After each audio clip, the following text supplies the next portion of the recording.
pẹ̀lú bí ọlọ́lá jùlọ Shehu gẹ́gẹ́ bí wọ́n ṣe máa ń pè é ní ìlú Ìlọrin ní ìpínlẹ̀ Kwara, ìyún emir ìlú Ìlọrin, ìyún ọba ìlú Ìlọrin Alhaji Zulure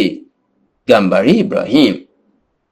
pẹ̀lú bí bàbá náà bó ṣe pé 30 ọdún, ìyún 30 years lórí àlééfà gẹ́gẹ́ bí emir ìlú Ìlọrin. Níṣe ni olórí oko orílẹ̀-èdè yìí Ààrẹ Bọ́lá Ahmed Tinubu ni ó mà ti sọ̀rọ̀, ó ti kan sára sí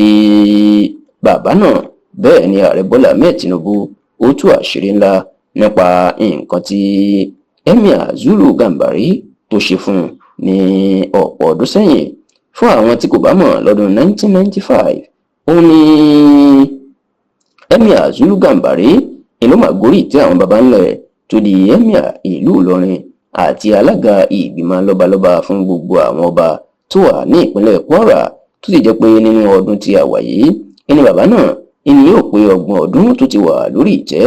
Ṣùgbọ́n síwájú àsìkò náà pẹ̀yàn ní òtí ẹ̀ mọ̀ pé àtọba tẹ́lẹ̀ gan ni emir Zulu Gambari, ẹni tí ó jẹ́ èèyàn pàtàkì láwùjọ àti ẹ̀dá tó nípò ńlá lórílẹ̀‐èdè Nàìjíríà tẹ́lẹ̀ ni, nítorí pé kí bàbá ọ̀hún ó tiẹ̀ tó di pé yóò di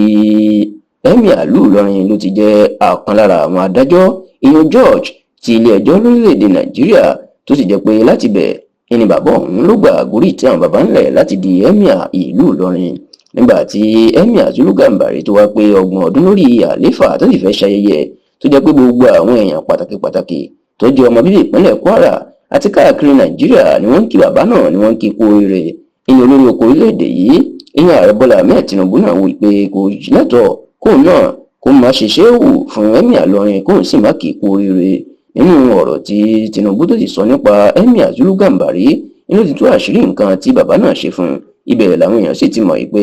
àjọṣepọ̀ ọlọ́dún pípẹ́ gan ó ti wà láàárín Tinubu àti emir Zulu Gambari. Nínú àtẹ̀jáde tí ọ̀kan lára àwọn agbẹnusọ Ààrẹ Bọ́lá Ahmed Tinubu, ìyẹn olóyè Báyọ̀ Ọ̀nànúgà tó fi síta ní ọ̀sẹ̀ tí ó kọjá, ìyẹn ní ọjọ́ 11 oṣù kọkànlá tá a wà yìí, ìyẹn the 11th of November 2025, ìní ó ti kan sára sí emir Zulu Gambari. Níbẹ̀ ni Ààrẹ Bọ́lá Ahmed Tinubu ló ti wá tú àṣírí nínú àtẹ̀jáde tó fi síta náà wípé lásìkò tí àwọn ológun pàápàá ìjọba ọ̀gágun Sani Abacha tó ń fojú àwọn hìmọ̀, ó ní